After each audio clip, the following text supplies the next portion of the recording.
Welcome, folks. This is John Rust on the Radio, broadcasting on Freedom 95 all across central Indiana on 950 AM and 95.9 FM on your radio dial.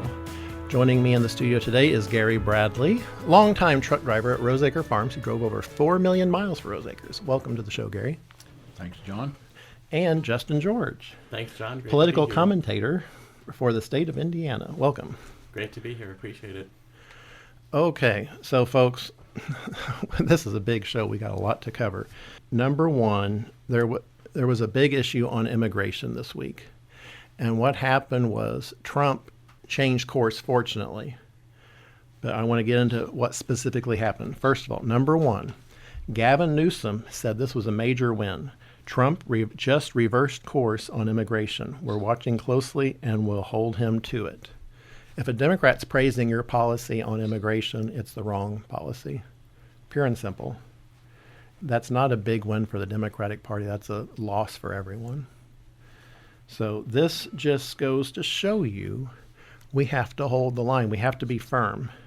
And specifically, here's what happened. It started out earlier in the week where Trump said we can bring in 500,000 Chinese students to study here and that they would be free to stay. We can't do that. We have to have legal immigration, and we have to have controlled immigration and vetted immigration, not just allowing 500,000 people in unfettered. You know, if you follow that through, 500,000 American kids will now lose their seats at colleges and universities to Chinese Communist Party intelligence assets. That's from John Cardillo. You know, we have to say, hey, wait a second. We need to have, comprehensive and meaningful laws that restrict immigration to those who are following the letter of the law.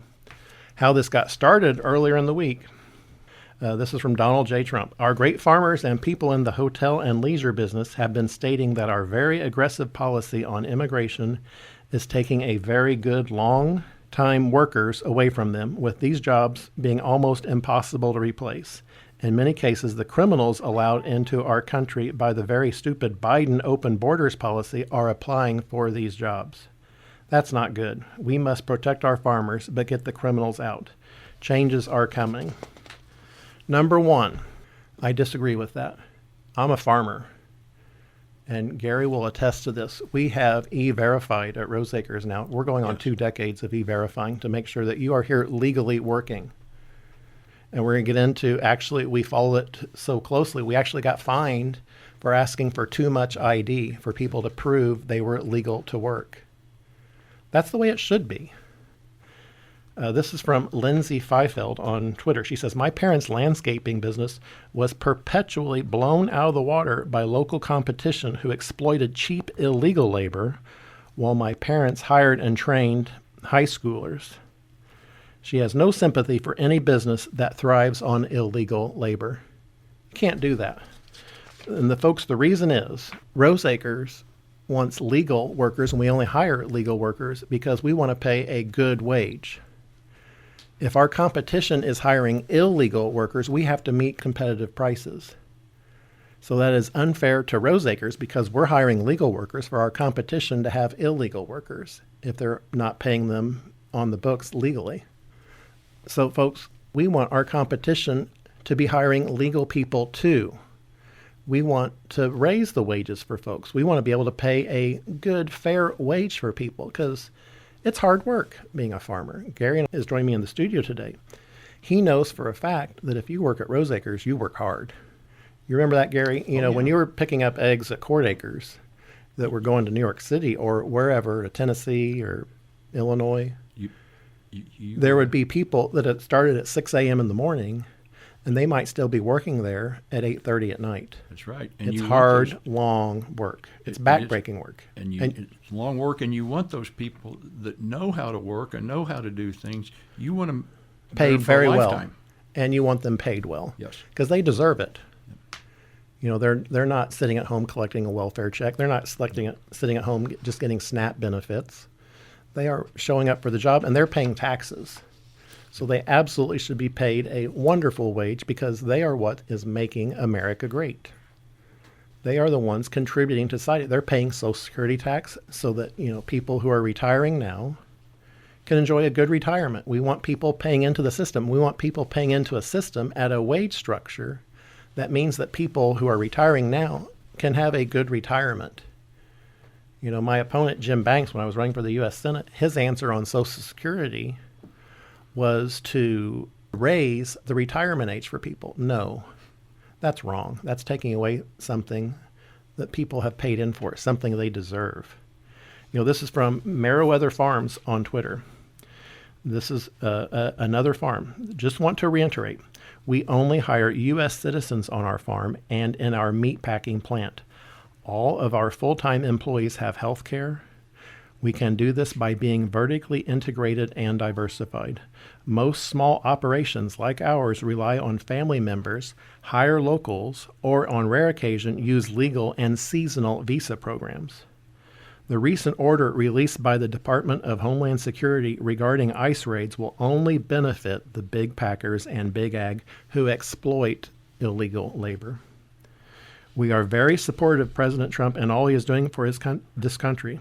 However, if the leadership of the USDA is actually interested in saving agriculture, perhaps they shouldn't rely on information coming from operations that are putting small guys like us out of business. That's the key. Again, this Meriwether Farms has to compete against people that are using illegal labor. We don't want that. We want a level playing field. And Meriwether Farms, they want to pay their people well. We want to pay our people well. Because you're working hard. You deserve to be paid for the labor that you're putting in. You're contributing to society. It's pure and simple. And it is just infuriating to me that a lot of people think, well, because you must be exploiting illegal labor. No, hogwash. Absolutely, illegal labor keeps wages down. We want wages to go up. We need higher wages to pay the Social Security tax and Medicaid, Medicare taxes. Where are we going on this? There's this meatpacking plant. He says there's no playbook on how to move forward after 76 workers arrested at Glen Valley Foods in Omaha were arrested. Well, guess what, folks? After that happened, American workers came in and applied for those jobs. American workers do want to work, but we have to pay them fairly. We have to pay them competitively. We have to pay them good wages. That's the secret. No one's going to begrudge anyone who works for a living a fair wage. Absolutely not. And all this boils back down to where Roseacres, Department of Justice, under President Trump, settled a discrimination claim against Roseacre Farms. We had to pay a civil penalty of $70,000 because we were asking for too much ID from people coming in to prove they were legal to work. Isn't that amazing, Gary? Do you remember that? Oh, yeah, I do remember. I mean, It was awful. We are trying to do the right thing. We are e-verifying, and we got fined by the government for asking for too much ID. And then we get all these career politicians attacking Roseacres and trying to insinuate we were somehow hiring illegal people when no, we were trying to not hire illegal. We were only want to hire legal workers through the e-verify system. That system, I don't see how anybody can get through that. No, it's ironclad and it works great. Seems to be, yeah. Right. So E-Verify is the United States Department of Homeland Security system that allows businesses to determine the eligibility of their employees, both U.S. and foreign citizens, to work in the U.S. What that means is they have to be here legally. They cannot be here illegally to work. This site was originally established in 1996 as a basic pilot program to prevent companies from hiring people who had violated immigration laws and entered the United States illegally. In August of 2007, the Department of Homeland Security started requiring all federal contractors and vendors to use E-Verify. It is absolutely essential. That's why we have to have an immigration policy that is not just giving a free ride to those who hire illegals. No, because then that's not fair to people like Roseacres or Meriwether Farms that only hire legal people. It's not right. Again, people do want to work, and I want to reiterate this. Remember I was talking about that meat packing plant following a raid where they said that they would not be able to get people to work. No. Listen to this. This is by an article by Nicole Acevedo for NBC News. Omaha, Nebraska, every seat in the waiting area of Glen Valley Foods was occupied with people filling out job applications early Thursday afternoon, 2 days after the meatpacking plant became a center of the largest worksite immigration raid in the state of Nebraska so far this year. People do want to work. They want to be paid well. They should be paid well. That should be the goal on all of this. If you're here illegally, you need to self-deport, in my opinion. That's where it is. You have to follow the law. If you're not going to follow the law, you shouldn't be here, pure and simple. We're a nation of laws. Right. And they have to be applied evenly to everyone, not just the large corporations. You know, farmers like Rose Acres and Meriwether Farms, we have to have a fair playing field. Folks, we're out of time. We'll come right back. This is John Rust on The John Rust Show.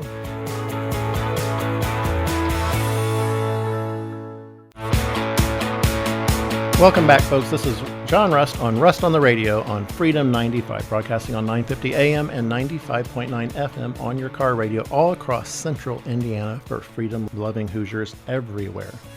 And simulcast on freedom95.us all across the world. So in breaking news this past week, and we talked about this a little bit on the week before, is this child pornography epidemic that's going on. That is awful and horrible. And this is breaking news. Republican South Carolina Representative, father and husband, Robert John May III, has been arrested for distributing over 200 child porn files under the username Joe Biden NNN69. This is from Leading Report on Twitter. Absolutely wrong. It's horrific. I condemn it. We can't have that. And right here in Indiana with David Finkel of Shelbyville, Indiana, has been arrested on Monday and now faces charges involving child pornography.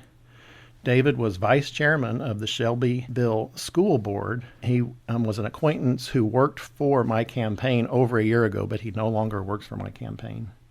These charges are despicable. They are horrific. Again, he has not worked for my campaign in over a year, but I want to talk about this because I believe in calling balls and strikes fairly. And this guy is a bad person. Look at what these charges are. After the Indiana Supreme Court decided that a vast majority of Hoosiers do not have the right to run for political office, my campaign ended over a year ago. But I am both repulsed and shocked by these very serious, horrific, grotesque, vulgar, and disturbing charges against David Finkel. My heart goes out to those impacted, and I hope that justice is swiftly and harshly served. I pray that all child predators are caught and brought to justice. If you do the crime, you must do the time. Pure and simple. The Bible speaks of an eye for an eye.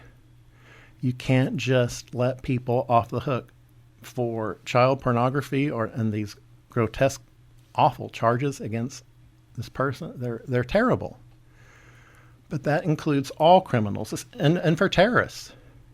Unfortunately, if you do the crime, you don't have to do the time if you're a terrorist, thanks to Jim Banks and what's called the First Step Act.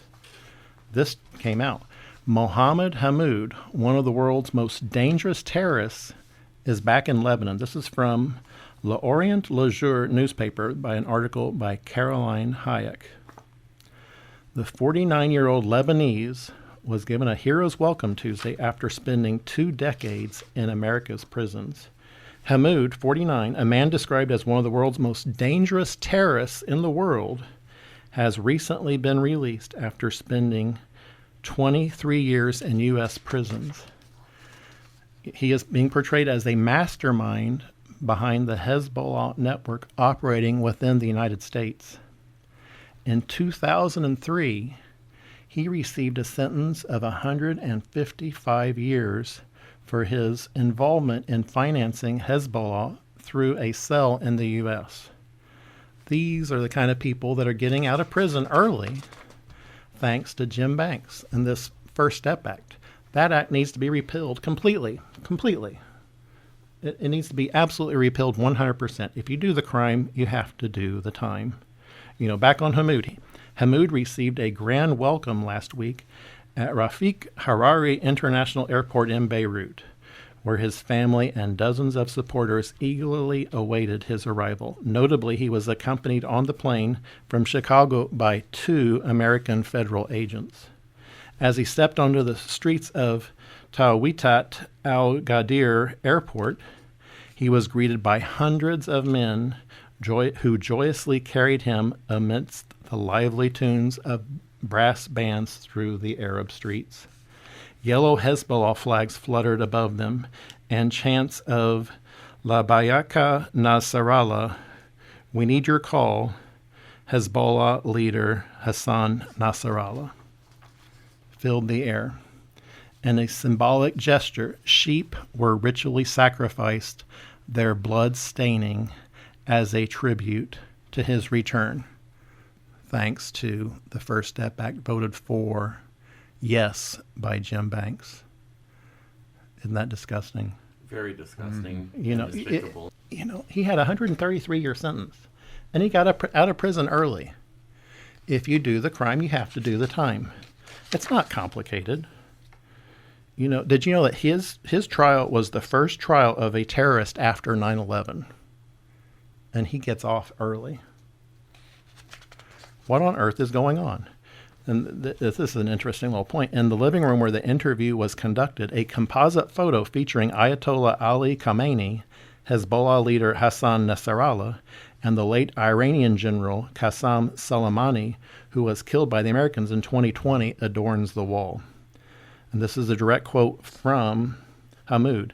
I will always continue to support Hezbollah in its fight against Israel. Folks, this is who Jim Banks thinks should be getting out of prison early. No. Look what is going on in the Middle East today. Look at what's going on in Iran and Israel. Since this terrorist financer was released under the First Step Act, and this is from Fox News by an article by Brandon Gillespie. Again, Mohamad Youssef Hammoud was convicted in 2002 of providing material support to Hezbollah, amongst other charges. A convicted terrorist financer sentenced in U.S. federal prison was released under the First Step Act after only serving 23 years, and he would be proud to send money again to the same terrorist organization he was convicted of providing support to. Mohamad Youssef Hammoud is a Lebanese national who illegally immigrated to the U.S. in 1992, was convicted in 2002 of providing material support to Hezbollah, a Lebanon-based militant group that the State Department designates a terrorist organization, amongst a number of other charges. Hammoud was initially sentenced to 155 years in prison.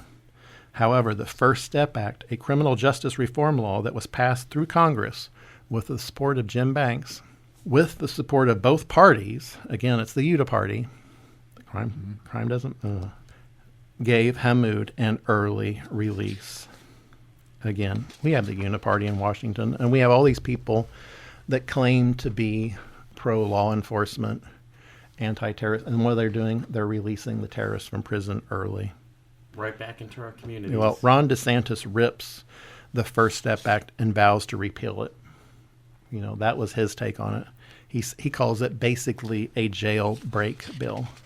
A bill that lets terrorists off the hook. Senator Tom Cotton of Arkansas also said it was a law that never, ever should have been passed and that we should repeal it entirely. So, Jim Banks, Todd Young, let's get that out. Since that has happened, the estimates of casualties attributed to Hezbollah attacks since Mohamad Youssef Hammoud was released from U.S. federal prison early. Listen to this, folks. In the Israeli-Hezbollah conflict, at least 47 Israeli civilians have been killed by Hezbollah rockets fired from the southern Lebanon between October 2023 and November 2024, according to Israel authorities. Over the same period, at least 80 Israeli soldiers have been killed fighting in southern Lebanon due to rocket attacks on northern Israel. Amnesty International has documented 3 Hezbollah rocket attacks on Israeli cities and towns in October 2024 that killed 8 civilians and injured at least 16 others. A Hezbollah rocket launched on July 27th of 2024 killed 12 Israeli civilians, all children, near a soccer field in Israel. Again, folks, we cannot let criminals and terrorists out of prison early. Jim Banks is dead wrong on that. If you do the crime, you must do the time. And the results of that awful law are that people have died. Again, just by Hezbollah since 2023, 67 people have been killed directly related to Hezbollah attacks. It's no longer a deterrent. It has now become an enabler. And that's what the Bible says, an eye for an eye. Yep. It's very clear. So, one of the issues the Indiana GOP, unfortunately, today is, did you know that there's basically, it's not a official moratorium, but there's a quasi-moratorium on the death penalty in Indiana because of the high cost of the drug used to kill people who have done these horrendous things and who have been sentenced rightly to death. Yep. You know, my answer on that is the drugs apparently were over $400,000 each for one injection. That's an expensive drug. Although, as I understand it, that same drug in the veterinary supply chain is under a few bucks. Yep. It does the same thing. And does the same thing. So I think there's other supply sources out there, folks. And there's other means. And there's other means, namely Yes. a bullet, which is under $1. And did you know that every state that has the firing squad, Gary, has no problem ever getting volunteers for that duty? Yeah, because they're doing the right thing. They are, they're doing exactly what the courts have ordered, that justice be carried out. There is no justice if you are not dealing with criminals who need to be dealt with harshly and need to be dealt with how the law prescribes them to be dealt with. And we need that here in Indiana to keep our fellow Hoosiers safe from these violent and evil criminals. Right. So, folks, this is John Rust on the Radio. When we come back, we'll get right into this on Freedom 95.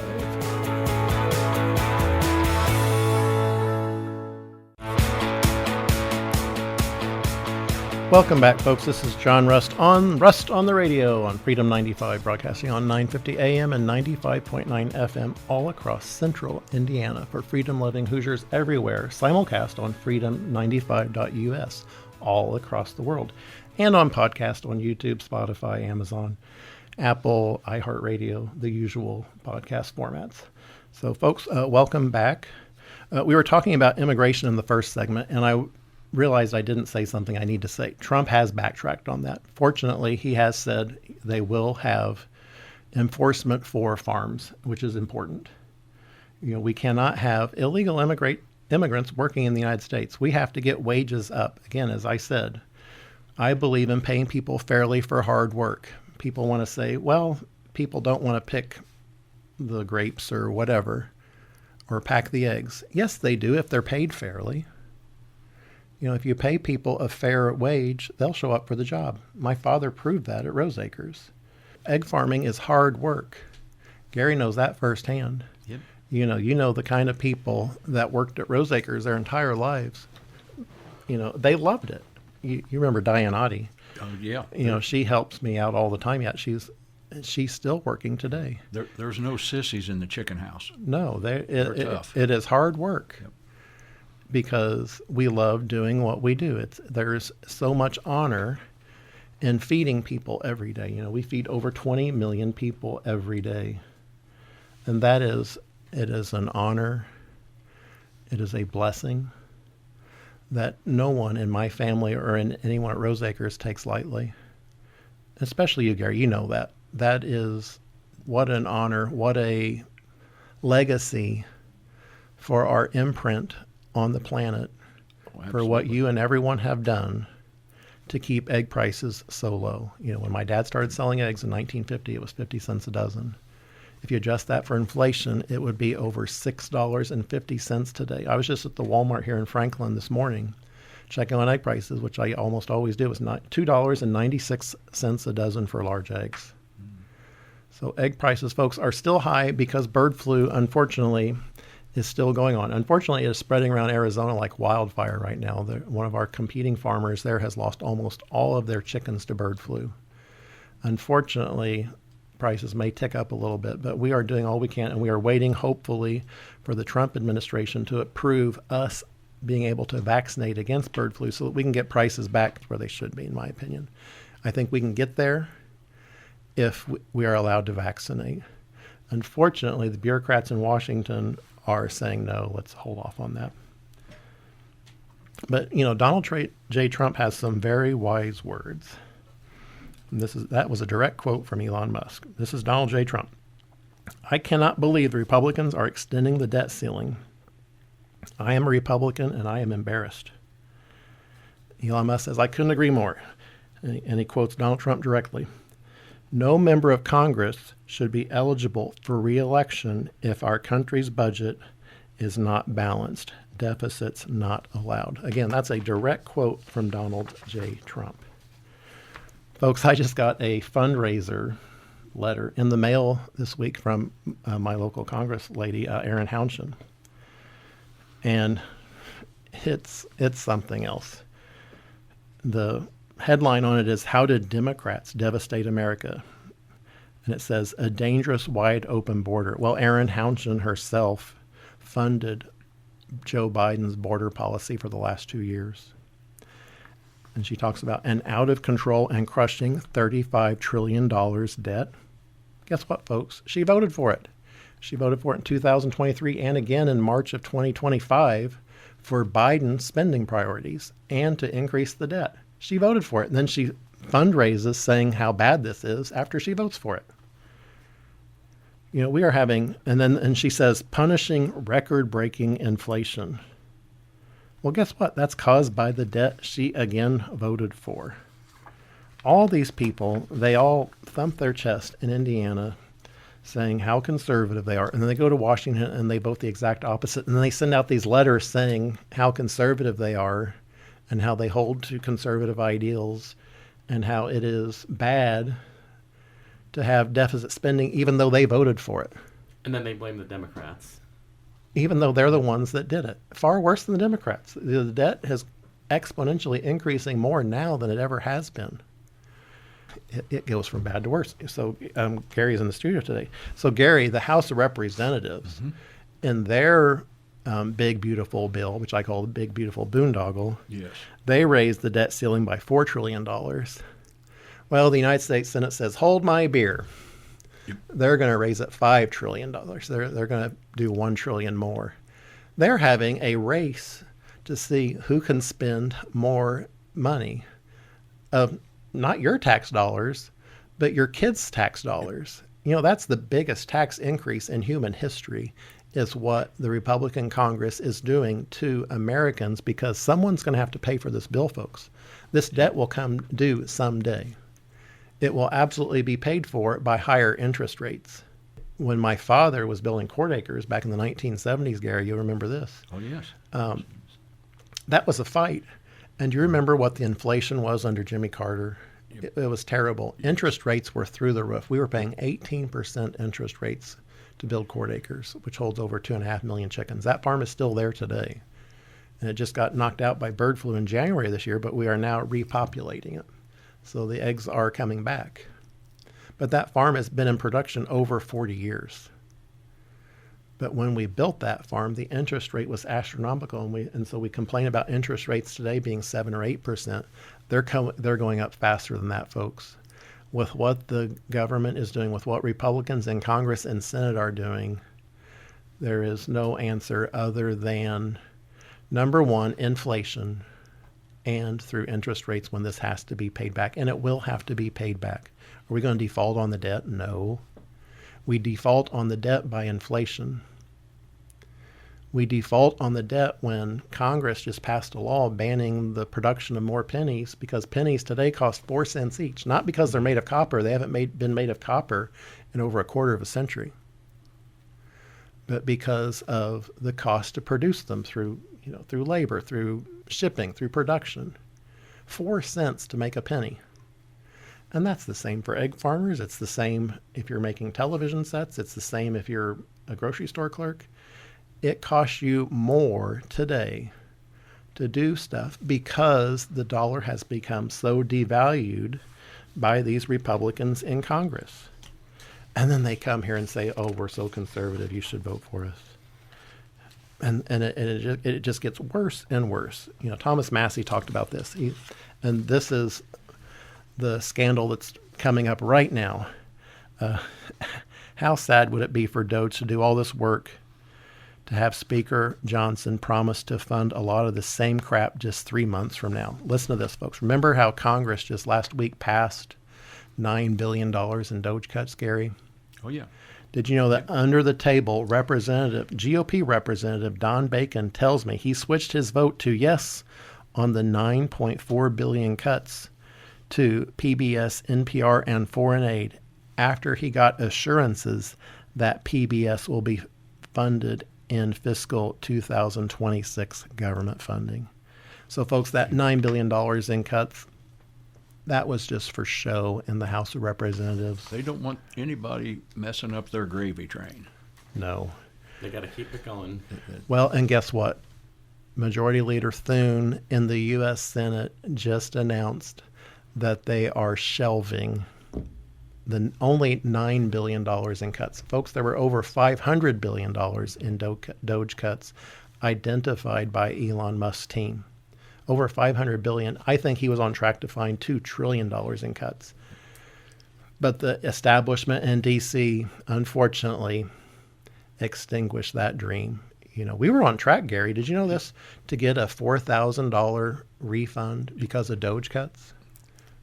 A check. And to ignore that, and that is to say, no, we don't care about you. No, they don't We care. don't care about you at all. No, they don't live here. You know, Jim Banks lives in Virginia. He doesn't come back to Indiana unless it's to collect a check. Or to tell us how conservative he is. When he's not. Yeah. When he, yeah. You know, inflation. You know, listen to this. There's this Twitter account I follow on Twitter called Wall Street Apes. And it says, this man arrived in Washington State and took an Uber to his hotel. That Uber cost $194. The rider in the Uber said, along the journey, I asked him, oh, how much are you getting paid for this trip? And the driver said, I get $48. That was a $146 upcharge on one trip. Guess who gets that? BlackRock. BlackRock, Gary, is the majority owner. They own over 10% of Uber now. Did you know that? I did not know that. Right. Not know that. And guess who BlackRock funds? Jim Banks. You know, that's why they all say one thing when they visit Indiana and vote the exact opposite from their BlackRock masters in D.C. The spending bill, it includes fake spending cuts that are there in theory only. They're there only if future Democrat Congress, if the Democrats regain the majority, agree to cut them and not undo them. Unfortunately, you know they will never do that. No. So this is all hogwash. There are no cuts in this massive trillions and trillions of dollars of spending and debt that these people are doing. It is just nothing but debt. And, you know, someday you have to pay the piper. There is just no getting out of this. And what this means is we're going to have more and more massive inflation. If they can't even cut $9 billion, that shows you that they have no will to cut a penny ever, never, ever. If they won't even cut $9 billion, because the Senate folks just shelved the minuscule $9 billion cut, and that was only 0.018% of all spending. Inflation is a tax. It is. And that's from Warren Davidson. Inflation is an absolute tax. It is a truly sophisticated theft. It is stealing from you. These career politicians like Jim Banks and Aaron Houchin are stealing from you by making you and your kids have all of this increased debt. Folks, we're out of time, but when we come back, we will get right back into this. We're talking about inflation, and we're going to get into Indiana politics as well. This is John Rust on The John Rust Show on Freedom 95.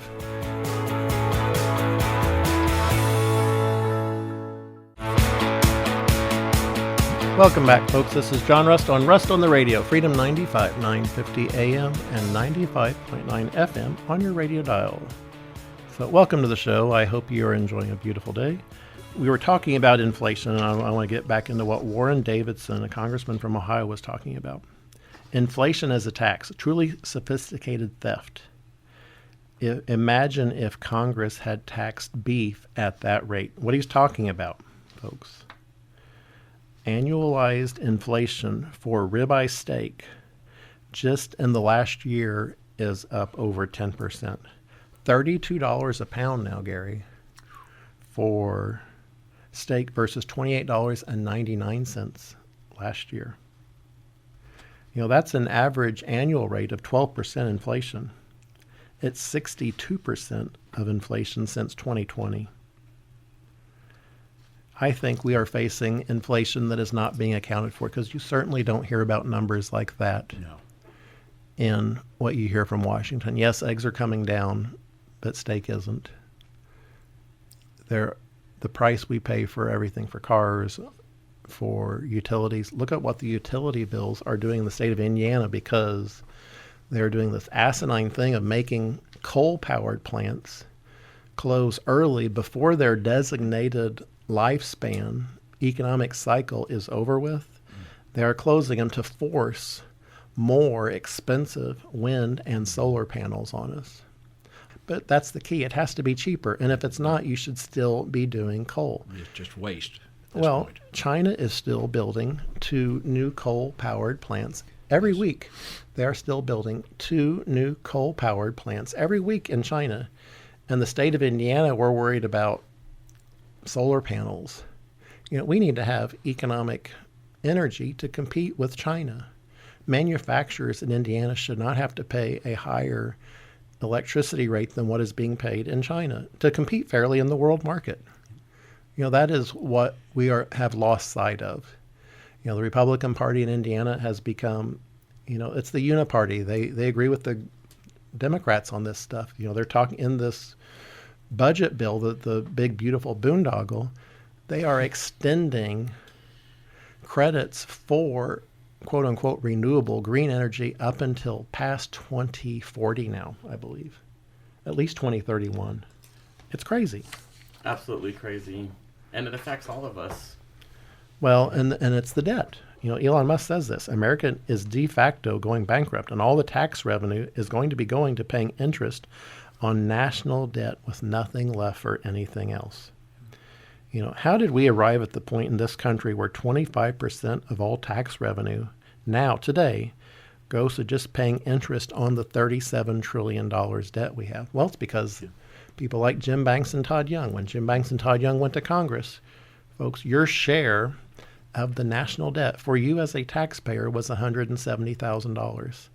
Since they have been in office and since they have voted for trillions of dollars in new debt, guess what your debt is now? It's over $323,000. And the big, beautiful boondoggle is projected by Thomas Massey to increase it over $20 trillion more. So if you do the math on that, you're going to be at $500,000 in debt per taxpayer in the United States. Folks, guess what? $500,000 is what people pay in a lifetime of working, paying federal taxes. So they have just doubled your tax burden. And they're saying, we're cutting your tax rates today. No, but they have just doubled your tax burden. You're going to over $500,000 per taxpayer. When they went in office, it was $170,000 per taxpayer for both Jim Banks and Todd Young. They both went in 2017. And what is projected now by Thomas Massey puts us on the path to $500,000 per taxpayer. That is a massive, massive, massive tax increase. You cannot borrow your way out of debt. No, and you just can't. Right. Especially with the way they're going with this. And those numbers are just astounding, completely awful to think about how it's going to deprive folks of the American dream. Well, it's the Indiana GOP is tax and spend and toll. Listen to this. This is from Hoosier Truth on Twitter. Unbelievable. I amped up the audio on the last Boone County Council meeting and caught 2 counselors on hot mic admitting the county and towns all across Indiana will be layering the citizens with wheel taxes. Yep. That's what these are. This is one of those bills. Remember when we were talking about Carlin, the charlatan yodeler. And one of his revenue bills for the state authorized over 90 of these will taxes. You know, we can't have tax and spend. Liberals, remember, he's the one that was out praising Barack Obama. His first Senate bill, I think it was the very first one, was praising Barack Obama, holding him up as worthy of praise. And I guess Carlin was a Democrat back then. I don't know. Wow. So anyhow, back on this. So the quote from these counselors was, just wait until people in town find out they are paying twice. Because you're paying a local city tax, you're paying a county tax, and you're paying a statewide tax. And soon you're going to be paying a toll. So to drive your car around, if you're driving up around 465, you got to pay your local city tax or your wheel tax. You got to pay a county wheel tax. You got to pay a state sales tax on the car. You have to pay the gasoline tax to operate the car and to build those roads. And like I said before, that gasoline tax revenue is pouring in. I don't know where they're coming up with this number where the money is not there. Anyhow, they're going to be tolling now unless this program is heard and we can stop it. And that's my goal on this. You know, I want to raise the curtain and shine the flashlight, hopefully catching these dastardly people trying to tax and toll Hoosiers to death. Like I said, I do not believe you should be paying a tax to go to work for roads you already paid for with your gasoline tax. That's what a toll is. And you're going to have to pay that 5 days a week. Plus on weekends, if you want to go, you know, see the Pacers play or the Colts. Traveling across the state even. They're going to do nothing. And it's not a small tax. You know, the estimates on 465, if that one's told, I think I saw where it was going to be at least $8 for every time you get on that road. Think about the impacts on the local roads, too. It's going to make it worse. And so people are just going to go, it's going to make our commute time worse. It is just making things worse. And then also, if you've ever been a place where there was a lot of toll roads, used to you would have to actually physically stop and pay it. A lot of times now they have pre-passes and everything, and it reads your reader, and you go on, and everything's happy. Tell me there's no corruption in that. There's no chance of that ever getting out of hand. Well, Gary, you and I were talking about this one time. You want to go into New Jersey on the tolls on that. Yeah. Remember where Yes. where they talked about raising the tolls, and when they did, revenue actually went down. It went down. Substantially went down. I think it was supposed to, they were going to raise it 15%. Right. I believe was their goal. And as soon as they did, it was just like turning the faucet off. Everybody ran the surface roads and the other roads around it, and they lost 25%. So, folks, that's where we're at. It's been a great show. Gary, thank you so much for coming in. Justin, thank you so much for coming in. You're welcome. Great to be here. So, folks, thank you so much for listening. I want to close with my father's favorite Bible verse, Psalm 118, verse 24. This is the day the Lord has made. Let us rejoice and be glad in it. Thank you so much for listening, and I'll see you all again next week on the radio. This is John Russ signing off.